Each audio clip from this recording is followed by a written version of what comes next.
അപ്പോൾ ഈ വീഡിയോ എല്ലാം ചെയ്യുന്ന സമയത്ത് നാട്ടുകാരുടെയും വീട്ടുകാരുടെയും എല്ലാം റെസ്പോൺസ് എന്തായിരുന്നു? അവർ സപ്പോർട്ടീവ് ആയിരുന്നു?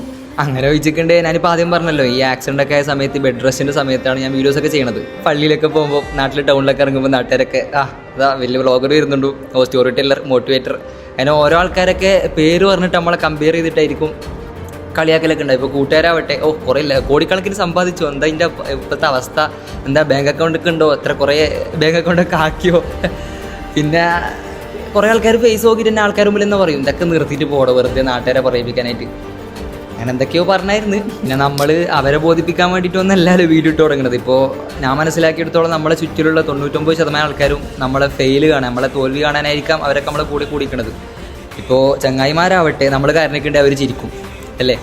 അപ്പോൾ അവരെ ബോധിപ്പിക്കാൻ വേണ്ടി ഒന്നല്ല നമ്മൾ വീഡിയോ ചെയ്യുന്നത്. നമ്മൾ കഷ്ടപ്പെടുക, നമുക്ക് സക്സസ് ആവണമെങ്കിൽ കഷ്ടപ്പെടും. കുറേ മോട്ടിവേഷൻ സ്പീക്കേഴ്സൊക്കെ പറയാറുണ്ട്, നമ്മളിപ്പോൾ വഴിയിലൂടെ നടന്നു പോകുന്ന സമയത്ത് കുറേ നായ്ക്കളൊക്കെ കുറച്ചു കൊടുക്കും, അത് കേട്ട് നമ്മൾ തിരിച്ച് കുരക്കാൻ നിൽക്കേണ്ട ആവശ്യമില്ല. കാരണം അവർ നായ്ക്കളാണ്, കുരക്കാനേ അറിയത്തുള്ളൂ. അവരോട് കുരക്കുമ്പോൾ നമ്മളവിടെ ഭ്രാന്തനാവുകയാണ്. അപ്പോൾ അതൊക്കെ നെവർ മൈൻഡ് ആക്കിയിട്ട് വിടുക, നമ്മളെ പാഷൻ്റെ പുറത്ത് ജീവിച്ചു പോവുക.